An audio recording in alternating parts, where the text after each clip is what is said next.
Hi there folks, this is Carroll here, alias the Warrior Unknown, if you've watched any of my videos on YouTube. Now today, in piano lesson 103, we're going to take a closer look at diminished seventh chords because they kind of move in a special way and a little bit different from most other chords.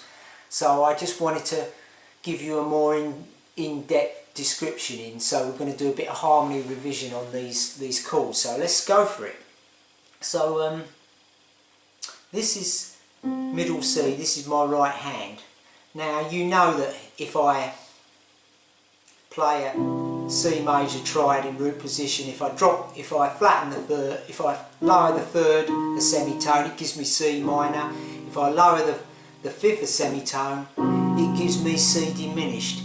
Now if I put the A on top there, or it would have been the seventh there in the chord of C major, and I lower that another whole step, it gives me the chord of C diminished seventh. And you'd know this from watching earlier videos if you've studied my earlier videos on seventh chords. So there's C diminished. Now each shape, really, when you play, if you look at it, it's all made up of minor thirds. So look, there's C minor, a minor third from the C minor triad, a minor third from the E flat minor, and a minor third from the G flat minor.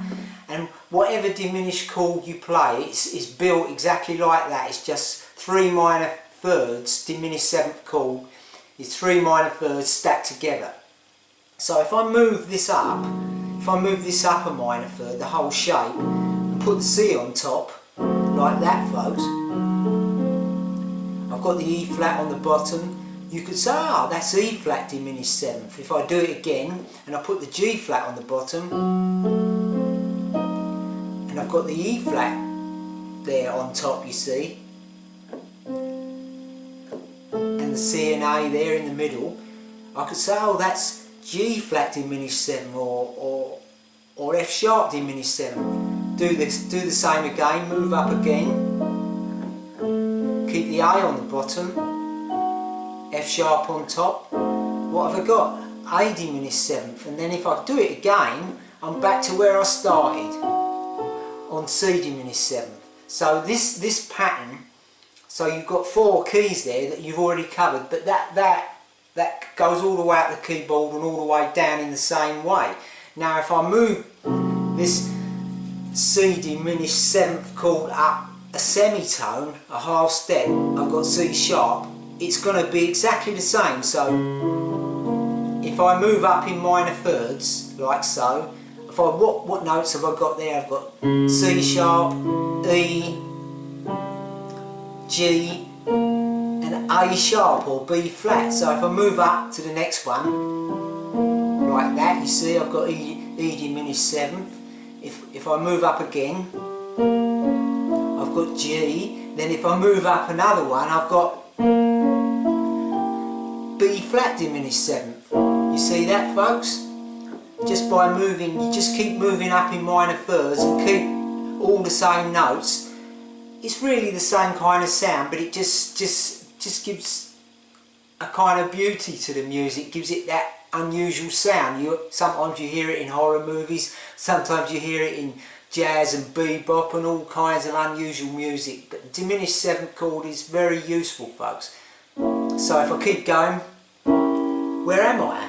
And it's C sharp again, or D flat. Now if I move the whole thing up again, what 4 notes have I got? D, F, A flat or G sharp and B. So I'm going to get those 4 diminished chords in exactly the same way. Just keep moving up in minor thirds.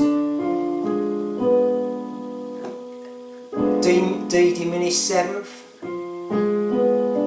F diminished 7th, go again, A flat or G sharp diminished 7, go again, move up a minor third, B diminished 7th, and then where am I? If I move back, I'm back to where I started. So you can see I've covered all 12 keys there. That's the way diminished 7th chords move on the piano, and this is how you should practice them. You should you should get to know them in this fashion first before you start making fancy voices or doing anything really weird with them, because you've got to make sure you understand how they move first. So this is what I hope this video has shown you, how they move, folks. So this is Graham Carroll saying, if you've got any comments, questions or requests, just leave them below the video. I'll do my best to answer. So I'm saying to you, have a nice day, and I'll see you in the next video, folks. Over and out.